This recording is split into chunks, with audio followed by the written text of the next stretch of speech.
Hello friends, good morning and welcome to this class. I hope you remember what we were discussing in the last class. We are talking about a marginalized group called Adivasis, and we had already started the topic Adivasis and development. Adivasis and development. So what do we mean by Adivasis and development? What do we understand by that? Let us see that today. So you can take page number 86.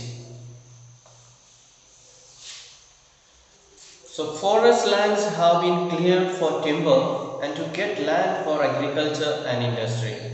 So we said how the Adivasis who originally occupied or settled in that land have been chased out in order to bring development or in order to do mining or in order to turn forest land into agricultural land and so on. And so the forest lands have been cleared. They cut down the forest and they took the timber for making furniture and other things, and also to start agriculture and to start factory and industry and so on. And Adivasis have also lived in that areas that are rich in minerals and other natural resources. So the land that they were occupying, it was very rich in minerals and that had lot of natural resources as well. And these are taken over for mining and other large industrial projects. So government took away all that land to do mining and take out that natural mineral resources and so on. And then what happened? Powerful forces have often colluded to take over the tribal land. So when they realize where the tribals are staying, there are a lot of natural resources are there, mineral resources are there. Then what happened? Many groups are there, powerful groups. They want say, I want this group or I want this place. So there was collision, there was fighting between big powerful groups in order to occupy these tribal lands. And much of the time the land is taken away forcefully and procedures are not followed. And very often they come and send away the Adivasis and take away their land forcefully. They do not pay the compensation, they do not pay they do not follow the natural process and so on. They just show their might and take away the things. And according to official figures, more than 50% of persons displaced due to mines and mining projects are tribal. So we say due to these mining projects, half of the people affected are tribals. 50% of the people who are affected or people who are evicted or people who are chased out from their land, they are tribal people. And another recent survey report by organizations working among Adivasis shows that 79% of the persons displaced from the states of Andhra Pradesh, Chhattisgarh, Orissa and Jharkhand are tribals. So among these four states, Andhra Pradesh, Chhattisgarh, Orissa and Jharkhand. So in these four states, 79% of the people who are evicted, they are Adivasis or tribals. And huge tracts of their lands have also gone under the water, so hundreds of dams that have been built in independent India. So apart from evicting them for occupying their land to do industry or developmental works or mining works, and also government have built hundreds of dams after getting independence in different areas of India. And so when these dams are built, we know water level will come up and the land will go under the water. So quite many land is lost because of building huge dams, and a lot of people have lost their land, and that also mostly the tribals have lost their land. And in the northeast, their lands remain highly militarized and war torn. So in the case if you look at northeast.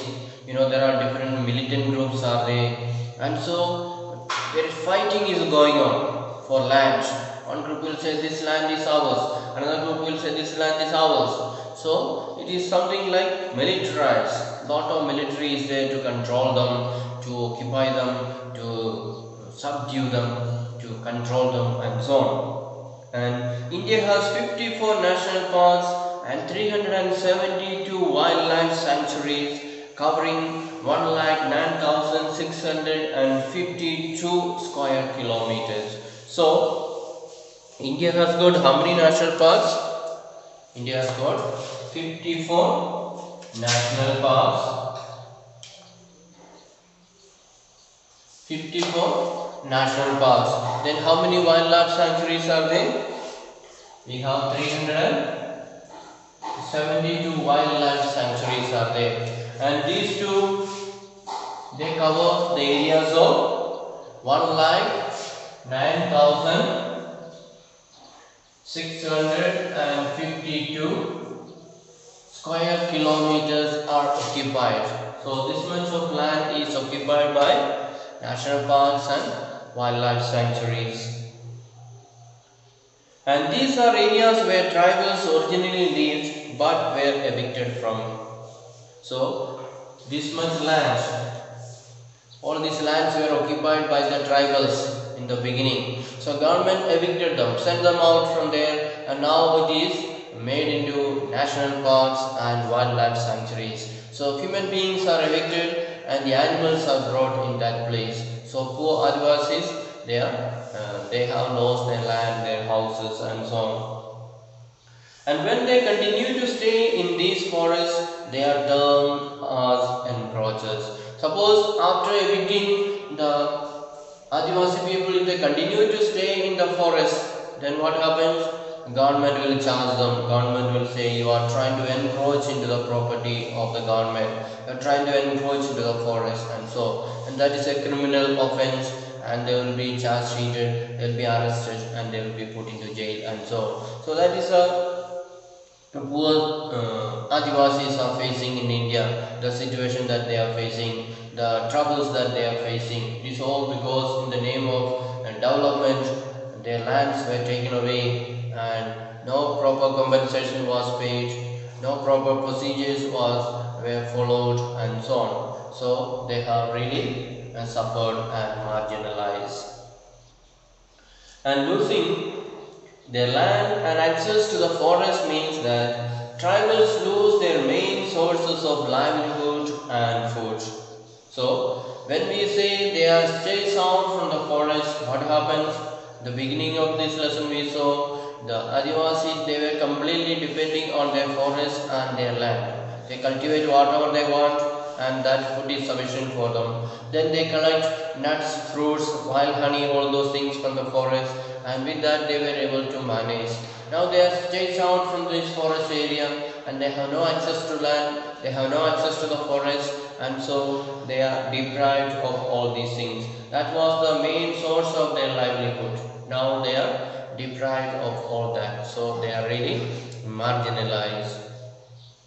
And having gradually lost access to their traditional homelands, many Adivasis have migrated to cities in search of work where they are employed for very low wages and local industries or at building or construction sites. So when these people have lost their land, they have no means to live, they have to survive, so they go to the cities searching for job, and very often they get job there in the construction companies or as a daily laborer and so on. So they are employed there, and again these people, they are marginalized.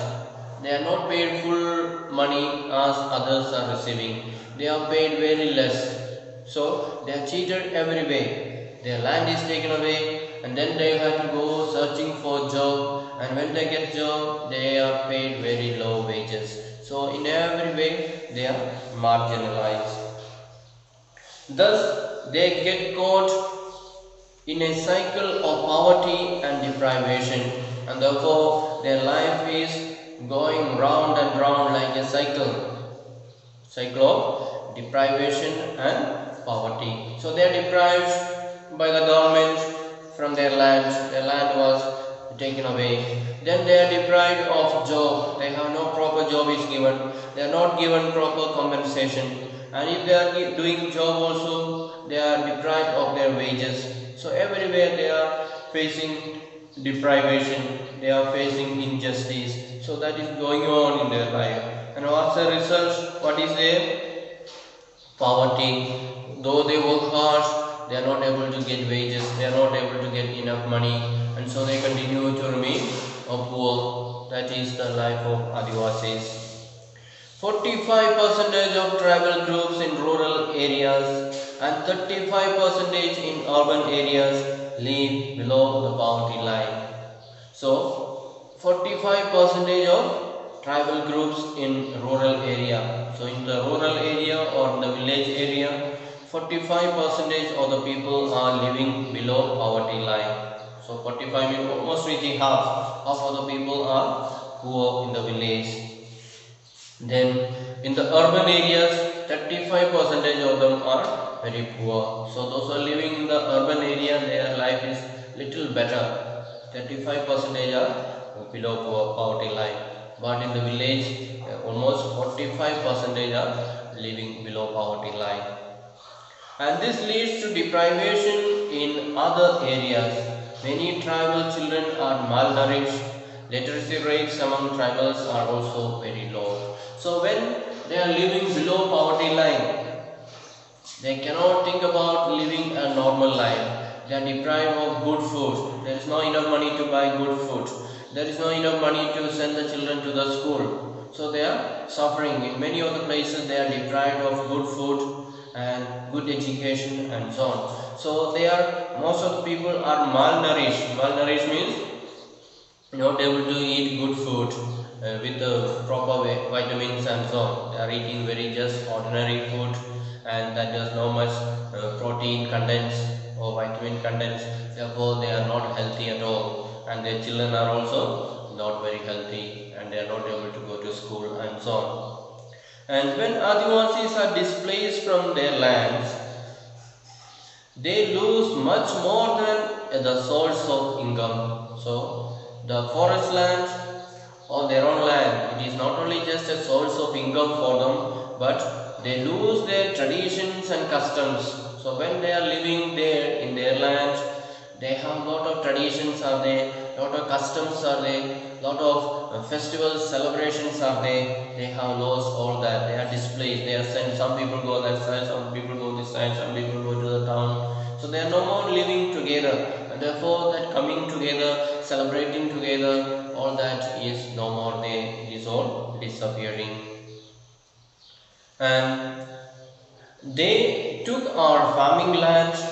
They left some houses. They took the cremation ground, temple, well, and pond. How will we survive? Says Govinda Maran, who was displaced due to a refinery project in Orissa. So an Adivasi person from Orissa who lost his land. He was displaced because government took away their land in order to do the refinery project. Refinery means the place, the factory where the oil is clean, the crude oil is clean and separated. So his land was taken away, and see what he expresses or what he feels. They took our farming land, so the land that was used for farming, government took away. Then they left some houses, so only what they gave us is some houses. And they took the cremation ground, so the place where the dead people were buried or cremated, and that area was taken away. So it is a very sacred place for them, where their ancestors, their fathers and grandfathers were buried in that place, and that place is taken away. Then they took away our temple, the worshipping place, and the well for collecting water, that is taken away, and the pond for fishing and for washing, for storing water, for washing clothes. All these they depend on this pond. So all the water sources, all the believing sources, believing places, cremation places, cultivation places, everything is taken away by the government. Then how can we survive? Without all these things, how can we survive? That is a genuine, serious question that the person is asking. Then, as you have read, there exists an interconnectedness between the economic and social dimensions of tribal life. So, we said the land is taken away from the Adivasis or from the tribals.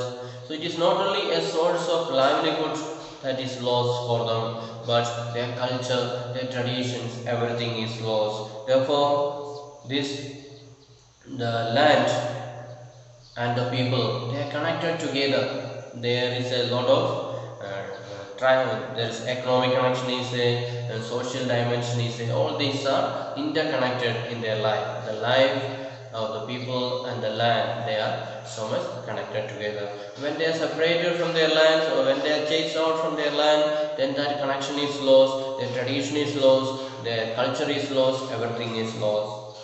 And destruction in one sphere naturally impacts the other. So when one area or one sphere is destroyed, other area also will be destroyed, because they are connected together. Which are the two areas?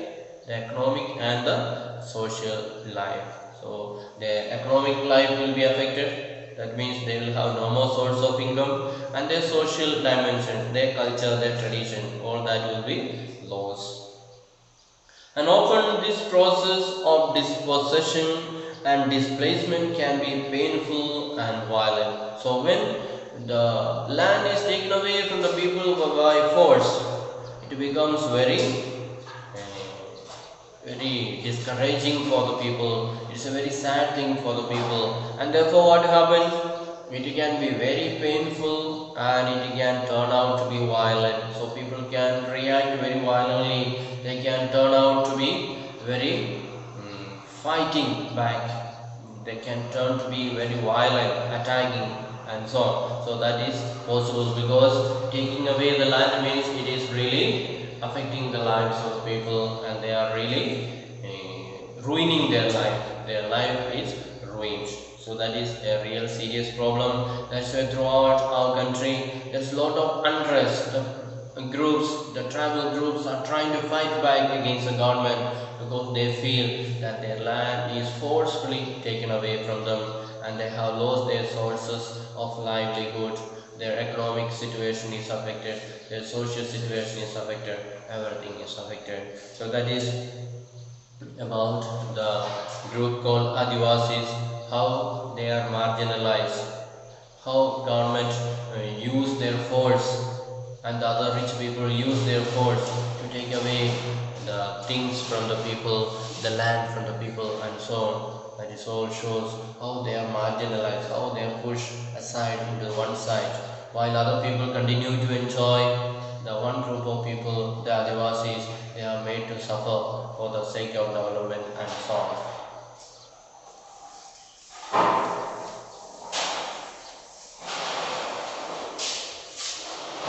Now let us see about minorities and marginalization. How these two are connected. Minorities and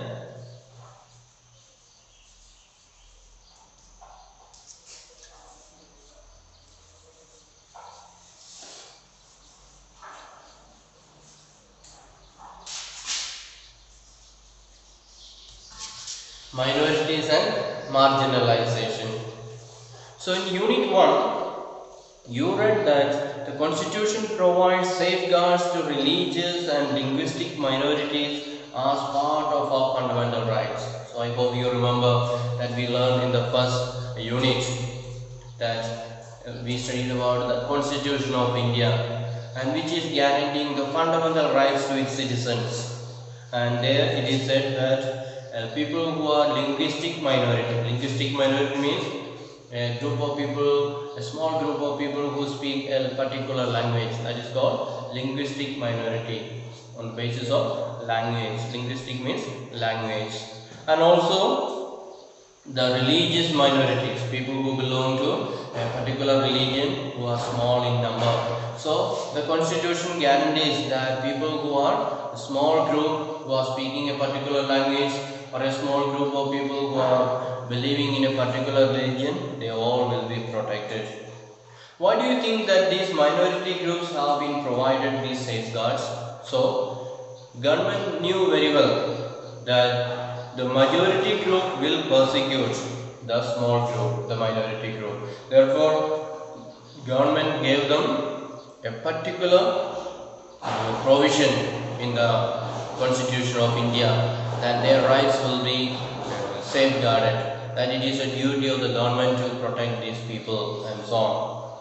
And the term minority is most commonly used to refer to communities that are numerically small in relation to the rest of the population. So we can underline that. What is the meaning of minority? What do we understand by minority? What is the meaning?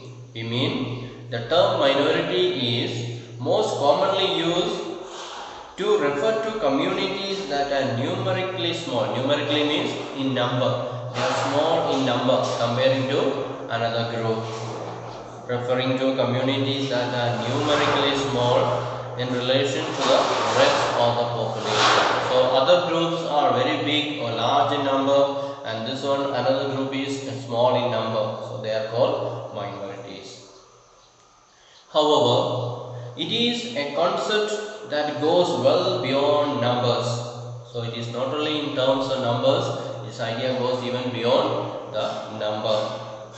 And it encompasses issues of power, access to resources, and has social and cultural dimensions. So apart from the number, it also has got so many other dimensions. What are they? It also has got connection with power. Usually the larger number will have more power, small groups will have less power. Then access to resources. So who will have more access to resources? Naturally, that is a large community will have more resources, access to resources. Then also has social and cultural dimensions, and the large group also will have social advantages and also cultural advantages. So the group that are small in number, the group that is minority, they will be lagging behind in all these things. Access to power, access to resources, access to cultural programs, access to social practices, all these things they will be lagging behind. That's why in the constitution it is mentioned that these minorities' rights will be protected and will be safeguarded. And as you read in Unit 1, the Indian Constitution recognized that the culture of the majority influences the way in which society and government might express themselves. So very often what happens? The majority of the people's opinion will be taken for granted. So the majority people will say, okay, this is the way that we shall do. And that will be considered as the opinion of everybody. Then the poor, the minority groups or the small groups opinion nobody asks. They are not asking, are you happy? Can you do this way? Or shall we do this way? Nobody asks their opinion. Always the majority's opinion will be taken and the poor people are made to obey. And they also, thus, safeguards are needed to protect minority communities against the possibility of being culturally dominated by the majority. So, in order to avoid that domination by the majority, always majority will say this we will do, this we will do, this we will do. And in order to avoid that, the small group also should have little voice in deciding the matters of the country. That's why in the constitution they have mentioned that the minority groups' rights will be safeguarded. And they also protect them against any discrimination and disadvantage that they may face. And given certain conditions, communities that are small in number relative to the rest of society may feel insecure about their lives, assets and well-being. So as we said in the beginning, how the powerful people, the rich people or the government officers, they took away the land from the Adivasis by force. So every minority group, they will not be confident in living. They know other group is big in number and they may take away our land, they may take away our lives, they may kill us and they may remove all the property that we have. So they are always living in fear. The minority groups or the small community, they are always living in fear and they have got that fear that their lives may be threatened, their property may be threatened and so on. So because of the constitution, they can really fight for their rights. Even if they are small in number, they can fight for their rights through the court, and so that privilege, that provision is provided in the Constitution of India. And this sense of insecurity may get accentuated if the relations between the minority and majority communities are fraught. So, if this sense of insecurity, we said there is that fear of the minority that the rich people, the majority people may take away our property, our right and so on, then what happens? It may get accentuated. Accentuated means become more and more big. That fear may grow bigger and bigger. That is called accentuated, becoming greater and greater, become more and more important. And then the relationship between the minority and the majority will get worse, will get fraught. Fraught means will be in distress, will be in trouble. So when one group is big, another group is small, we will not have a friendly relationship because we will be always living in fear. The majority is coming to attack us, coming to take away our property. They are trying to control us. So that kind of fear is there means there will not be possible to have a good relationship between them. And the Constitution provides these safeguards because it is committed to protecting India's cultural diversity and promoting equality as well as justice.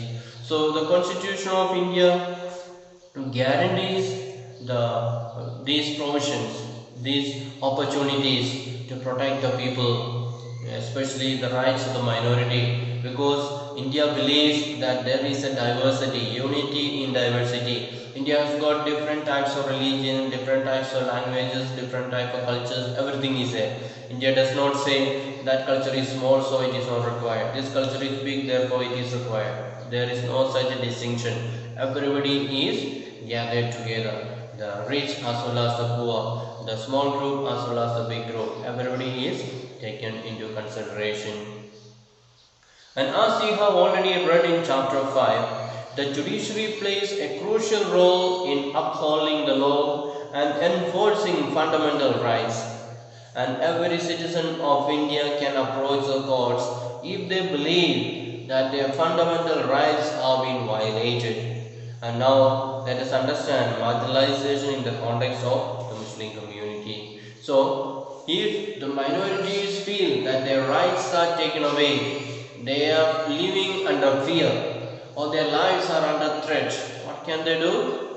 They can confidently go to the court, file a case against in order to get protection from the law for their property, for their life, for their agriculture, whatever they have. They should have the full freedom to live in peace and harmony. And if anybody is trying to take away their property or their rights, then they can go to the court, and court is supposed to deliver justice for them. Court is supposed to provide equality, justice, protection for them, and that right is mentioned in the Constitution of India. So no court can say, no, you are a small group, we will not listen to you, we will work for the rich people. No, they cannot say that. So it is the right of every person, whether they are belonging to small community or big community, to go to the court and fight for justice and get their rights, so that they can continue to live peacefully without anybody controlling them, without anybody frightening them or threatening them. They can live in freedom. That is how our constitution is made. So let us hope that these constitutional rights that are provided, especially for the minorities, for the small linguistic groups, and it will be provided for them, and it will be kept for them, and even the minority people will be able to live in our country freely and with confidence. Then only we can really say that our country is united. Though there is diverse activities are there, diverse factors are there, and we still hold unity in diversity. If we want to be true, then all these rights should be protected and the people will be living in happiness. So today we shall wind it up, and the next class we shall study about another group who are marginalized in our country, that is on the basis of religion, that is the Muslim community. We shall learn about the Muslim community and see how they are marginalized in this country, how their rights are lost, and so we will meet in the next class. Till then, bye. Thank you.